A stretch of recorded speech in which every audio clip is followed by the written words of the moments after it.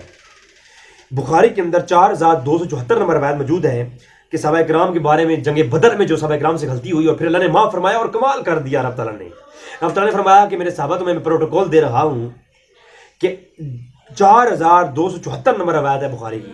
فرمایا میرے پیارے صحابہ تمہارے اگلے گناہ معاف کر دیے, تمہارے پچھلے گناہ معاف کر دیے, جو تم سے اب کوئی غلطی ہو بھی جائے گی وہ بھی معاف کر دی. اور اگر جنگ بدر میں صحابہ کرام جو بھی موجود تھے ان سے آئندہ کوئی غلطی ہوئی بھی ہے تو اللہ فرما رہا ہے کہ میں نے تمہیں معاف کر دیا, جو غلطی تم سے ہوگی وہ بھی معاف کر دی. تو یہ تو آلریڈی بھائی بخاری میں یہ صحیح سند روایت موجود ہے. صحابہ کرام سے اگر غلطی کوئی ہو بھی جائے تو وہ اللہ نے معاف کر دیے آلریڈی ہی.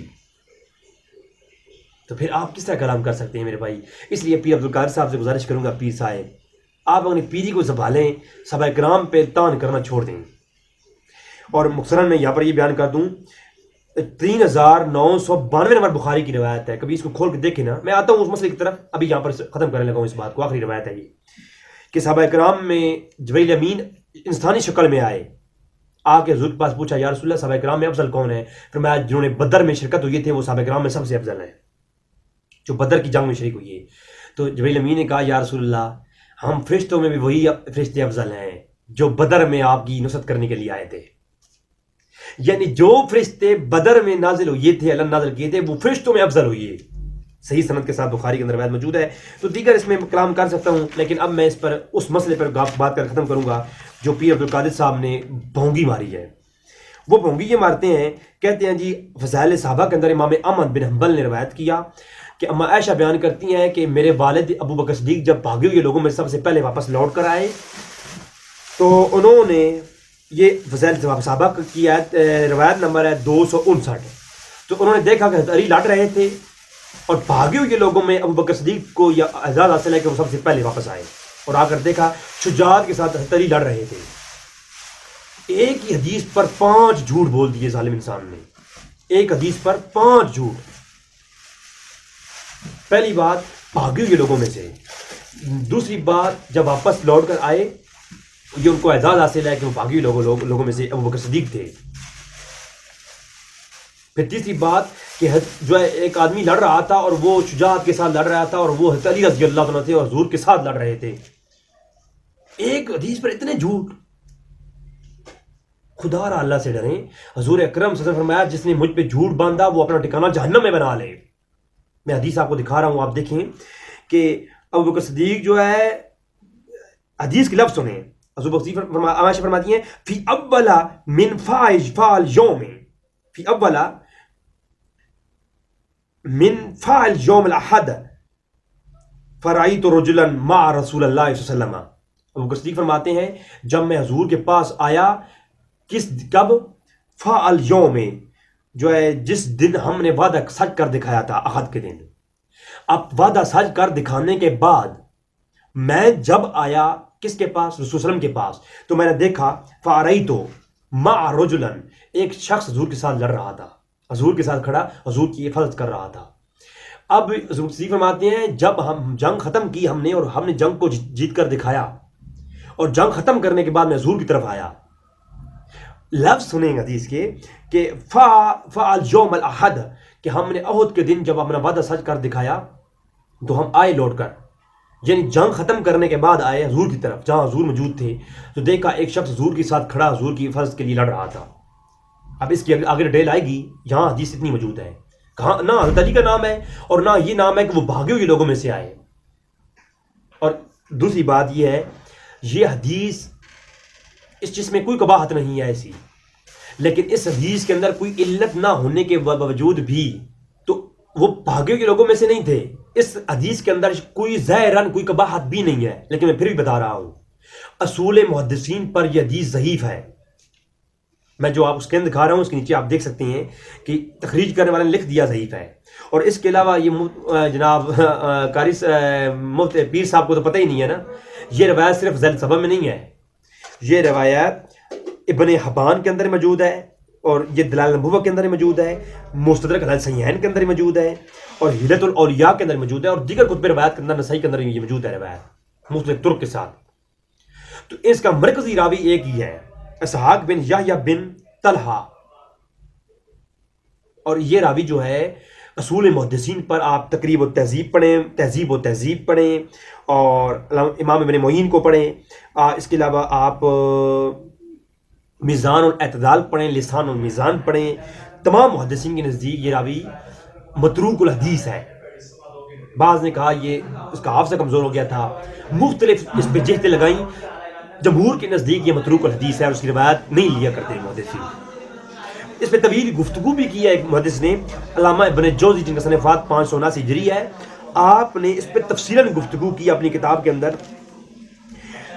موضوعات کے اندر, کتاب الموضوعات ابن جوزی 598 نمبر پر باب قائم کیا, باب الخروج الخلافت من بیت علی ابن ابی طالب.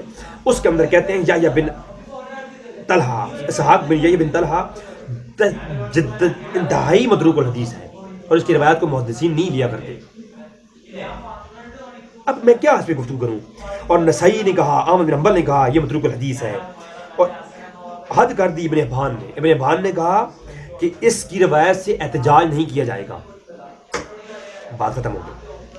لہذا جنگ احد میں دو طبقے جو تھے, جو بھاگنے والے تھے, دان چھوڑنے والے تھے, ان میں جو ہے نہ ابو بکر کا نام ہے, نہ ابو صدیق کا نام ہے, نہ علی کے نام ہے. ٹھیک ہے. اور حضور کے ساتھ لڑنے والے جو لوگ موجود تھا ایک طبقہ, اس میں آپ کو دکھاؤں گا حضرت علی کا بھی نام ہے, حضرت ابو بکر صدیق کا نام ہے, عمر فاروق کا نام ہے, اور طلحہ کا نام ہے, حضرت زبیر کا نام ہے, حضرت سعد بن ابی وقاص کا نام ہے. ان صحابہ کرام کے نام میں آپ کو دکھاؤں گا. ٹھیک ہے. صحیح مسلم کے اندر غزوہ احد کا جو چیپٹر ہے وہ کھولیے. سب سے پہلی روایت 4641, انس بن مالک روایت کرتے ہیں کہ احد والے دن جب حضور اکیلے ہوئے تو حضور کے ساتھ 7 انصارہ اور 2 قریشی شخص موجود تھے. اب حضور جو اکیلے ہوئے, اب اس اکیلے ہونے سے مطلب کیا ہے؟ جو 2 قریشی موجود تھے ان میں نہ حضرت علی کا نام ہے, نہ ابو بکر کا نام ہے, نہ عمر فاروق کا نام ہے. انصارہ کون تھے وہ بھی دکھاؤں گا, اور قریشی کون تھے وہ بھی دکھاؤں گا. لیکن جب حضور اکیلے ہوئے, اس سے مراد ہرگز یہ نہیں کہ حضور اکیلے رہ گئے اور 7 آدمی رہ گئے جنگ کرنے والے. تو کیا حضور کو ملا کے ٹوٹل 8 شخص تھے جو جنگ کر رہے تھے اور اتنی کو شکست دے دی؟ صرف 8 شخص تھے جو حضور کے ساتھ رہ گئے, اور جنگ جو ہے جو لوگ شہید کرنے آئے تھے حضور کو, انہوں نے شہید بھی نہیں کیا اور چلے گئے واپس. یعنی اتنے لوگ تو تھے کہ جنہوں نے جنگ کو روک رکھا تھا, اور زخمی ہونے کے باوجود سفیان جو ہے وہ لے گیا اپنا قافلہ واپس. اس کا مطلب ہے کچھ لوگ لڑنے والے تو موجود تھے نا حضور کے ساتھ, تو ان لڑنے والوں میں جو لوگ موجود تھے ان کے نام بھی بتاؤں گا, اور جو یہ لوگ موجود تھے یہ بتاؤں گا. حضور ایک چٹان کی طرف گئے, جنگ جہاں ہو رہی تھی وہاں سے حضور کو نکال کے لے جا کر حضرت طلحہ اور سعد بن ابی وقاص نے ایک اور جگہ پہ کھڑا کیا. یا رسول اللہ آپ اس طرف رہیں, اس طرف جو ہے آپ کی حفاظت ہم فرمائیں گے. تو حضور ایک پہاڑ کی ایک چٹان پر حضور جا کر کے تشریف فرما ہوئی, اور وہاں پر حضور جنگ کر رہے تھے, اور وہاں پر حضور کے ساتھ 7 صحابی تھے, 7 صحابی انصاری تھے اور 2 قریشی موجود تھے. آگے چل کے میں مختصراً بیان کر دیا, یہ موجود ہے. پھر بخاری کے اندر 4061, 4062 اور 3722 نمبر روایت ابو سفیان راوی روایت کرتے ہیں کہ وہ 2 قریشی جو صحابی حضور کے ساتھ موجود تھے, پوری روایت یہ موجود ہے کہ وہ تھے ایک حضرت طلحہ, اور طلحہ بیان کرتے ہیں کہ وہ ہم دونوں تھے, ایک طلحہ اور ایک سعد بن ابی وقاص رضی اللہ تعالیٰ عنہ. جو 2 قریشی شخص تھے وہ کون تھے؟ ان روایات میں موجود ہے کہ وہ کون تھے, سعد بن ابی وقاص اور طلحہ رضی اللہ تعالیٰ عنہ. اور ترمذی کے اندر کتاب الجہاد کے اندر ڈیٹیلن گفتگو موجود آئی, 1692 نمبر روایت ترمذی کے اندر. حضرت طلحہ حضور کو زخمی حالت میں اپنے کاندھوں پر رکھا, حضور کو اٹھایا زخمی حالت میں, حضور شدید زخمی ہو گئے تھے, اور حضور کو حضرت طلحہ پہاڑ کی اس چٹان کی سے اوپر لے گئے, ایک محفوظ جگہ پر پہاڑ کے اوپر لے گئے, اور حضور نے وہاں جا کر طلحہ کو دعا دی, اے طلحہ تم نے آج اپنے اوپر جنت حلال کر لی ہے, تم نے جنت اپنے اوپر حلال کر لی ہے. تو بخاری اور مسلم کے اندر جو ہے دیگر روایات بھی موجود ہیں اس طرح کی کہ حضرت سعد کو حضور آواز دیتے تھے. بخاری کے اندر ایک روایت موجود ہے جس میں حضور سعد کو آواز دیتے رہے, اے سعد تیر پھینک, اے سعد تیر پھینک. یہ جنگ کے اندر حضرت سعد کو بار بار حضور کہتے میرے والدین تم پہ سعد قربان ہو جائیں, تیر پھینک, کافروں کو تیر مار, کافروں کو 3 مار. یہ حضور جنگ خود کرتے بھی رہے اور پھر بدی یہ سعد کا حوصلہ بڑھانے کے لیے کہتے رہے اے سعد تجھ میرے والدین قربان ہو تو تیر پھینک. اور سعد تیر پھینکتے تو کتنے تو تیر پھینک. تو حضرت سعد کو جب یہ کہتے تو سعد تیر پھینکتے تو کئی جو ہے نا کافر وہاں سے جہنم ہو جاتے. اور طبقات بن سعد کے اندر جلد نمبر 170 پر یہ بات موجود ہے.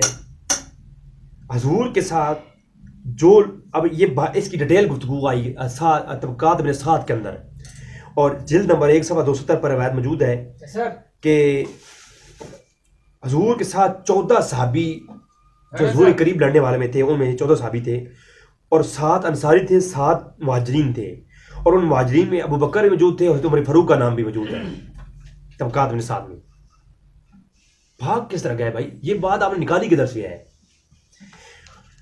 بھاگنے والے جو گروہ تھے ان میں ابو بکر صدیق یا ان صحابہ کرام میں سے کسی کا نام بھی نہیں ہے. دلائل النبوہ کے اندر امام بیہقی نے جلد نمبر 337 پر اور مسند احمد بن حنبل سے اندر بھی یہ روایت موجود ہے کچھ کفار حضور کی طرف بڑھے جنہوں نے ایک ٹولہ بنا کر بڑھے کہ حضور پر وار کریں اور حضور کو شہید کر دیں. تو حضور جب چٹان پہ موجود تھے جنگ احد والے دن تو حضرت عمر فاروق نے اپنے ساتھ ایک 2 شخص لیے اور ان کے ساتھ قتال کیا. تو اس کا مطلب ہے عمر فاروق بھی جنگ کے اندر موجود تھے تب بھی تو قتال کیا. تو یہ دلائل نبوہ کے اندر بھی بات آ گئی کہ عمر فاروق بھی موجود ہے ابو بکر بھی موجود ہے. تو یہ کیسے ہو گیا کہ وہ لوگ چلے گئے چھوڑ کر حضور کو؟ اچھا اب وہ شخص کے جو شخص لڑ رہا تھا وہ کون تھا؟ حضرت صدیق آئے اور انہوں نے کہا کہ جب ہم جنگ ختم کر کر آئے کافروں کو ختم کر کے میں آیا تو میں نے آگے دیکھا کہ ایک شخص حضور کے پاس کھڑے کفار کو مار رہا تھا لڑ رہا تھا حضور کے پاس کھڑے. وہ کون تھا؟ وہ حضرت علی نہیں تھے, وہ ابو عبیدہ بن جرح رضی اللہ تعالیٰ عنہ تھے. حضرت علی اور باقی صحابہ کرام جنگ کر رہے تھے کہ ادھر پہاڑ کے نیچے جہاں پر جنگ ہو رہی تھی وہاں عمر فاروق ابو بکر صدیق اور تمام وہاں جنگ کر رہے تھے. اور حضور کے پاس جو شخص تھے ان میں ابو عبیدہ بن جرح, طلحہ اور سعد بن ابی وقاص اور دیگر صحابہ کا نام آتا ہے. ٹھیک ہے, تو یہ بات آپ کے سامنے مثلا کر دی. اور تاریخ طبری کے اندر ایک تاریخ کا حوالہ پیش کر دوں, بعد میں گفتگو ہوگی. تاریخ طبری جلد نمبر 2 صفحہ 67. جنگ ختم ہونے کے بعد صحابہ کرام حضور کے پاس جو آئے ان میں سب سے پہلے حضرت علی آئے, پھر عمر آئے, ابو بکر صدیق آئے, اور جنگ ختم ہونے کے بعد پھر طلحہ اور زبیر اکٹھے ہوئے. تو اگر آپ مطلب یہ لیتے ہیں کہ جو لوگ شخص واپس آئے وہ بھاگے ہوئے لوگ تھے, تو ان میں تو واپس آنے والے لوگوں میں تو حضرت علی کا نام سر فہرست ہے. تو آپ لوگوں نے اس کا مفہوم غلط لیا ہے. یہ بھاگنے والے ایک لوگ نہیں تھے, یہ جنگ ختم ہوئی, جو جنگ پہاڑ سے نیچے جنگ ہو رہی تھی وہاں پر حضرت علی بھی تھے, ابو بکر صدیق بھی تھے. تو حضرت علی سب سے پہلے آئے, تاریخ طبری کے اندر موجود ہے. تو وہ بھاگے ہوئے لوگ نہیں تھے بلکہ جنگ کرنے والے تھے. اور شجاعت علی پر میں الگ سے کلپ لاؤں گا. ناظرین یہ ہوئی بات ختم. تو میں نے بتانے کی کوشش یہی کی ہے کہ یہ بات سامنے رکھ لیں کہ یہ جھوٹ نہ باندھیں صحابہ کرام پر. سنن نسائی کے اندر 3146 نمبر روایت ہے. جابر بن عبداللہ انصاری فرماتے ہیں جنگ احد میں حضور کو جب تنہا حضور کو کیا گیا, سائڈ پہ لے جایا گیا, تو 12 صحابی تھے اور ان میں طلحہ اور زبیر موجود تھے جو انصارہ صحابی حضور کے ساتھ تھے. مجموعۃ الزوائد کے اندر علامہ حسمی نے 14871 نمبر روایت ہے, 14811 نمبر روایت ہے مجموعۃ الزوائد کے اندر رجال صحیح کے ساتھ. نماز کے بعد حضور صلی اللہ علیہ وسلم نے فرمایا کہ جنگ احد والے دن, یوم احد والے دن, ایک میری دائیں طرف جبرائیل تھے اور بائیں طرف طلحہ رضی اللہ تعالیٰ عنہ تھے. یعنی اللہ تعالیٰ کی اتنی شان بیان ہوئی جنگ احد والے دن. تو فضائل صحابہ کے اندر موجود ہے. تو ناظرین بات یہاں ختم ہوئی. میں یہاں پر آخری چیز یہ پیش کر دوں کہ ایک انہوں نے بات کی کہ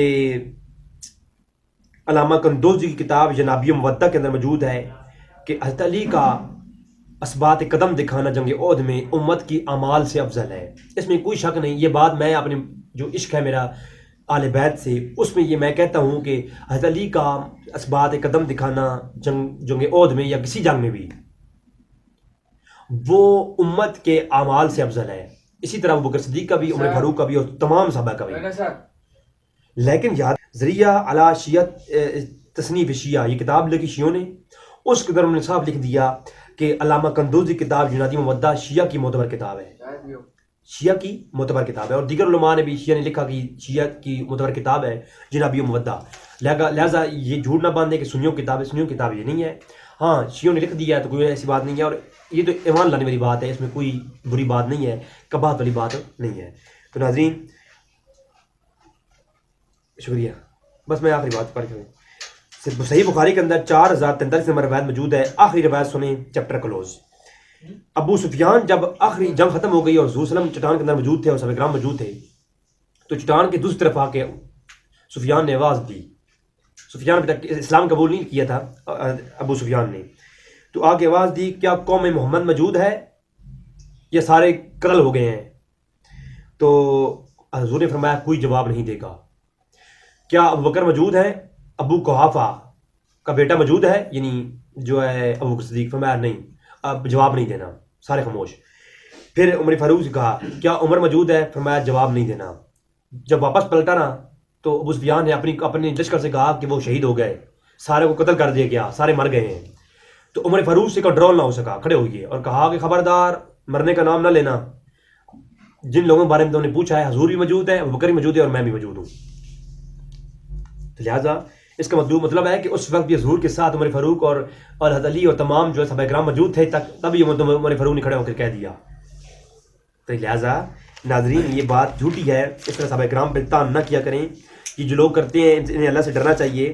اور اگر فضائل صحابہ کی بات ماننی ہے، پیر صاحب کے لیے پھکی دینے لگا ہوں، اگر فضائل صحابہ کی بات ماننی ہے نا تو اس کو مان لو۔ فضائل صحابہ کی روایت نمبر 49 ہے، جو بندہ علی نے فرمایا جو بندہ افضل جو مجھے مانے افضل ابو بکر و عمر سے، میں اسے 80 کوڑے لگانے کی سزا دیتا ہوں۔ جو بندہ ابو بکر و عمر سے مجھے افضل مانے، میں اسے 80 کوڑے لگانے کی سزا دیتا ہوں۔ فضائل صحابہ کی یہ بات بھی مان لو۔ پھر دعا ہے کہ رب تعالیٰ میں حق جانے کی توفیق عطا فرمائے۔ وما علینا الا البلاغ المبین۔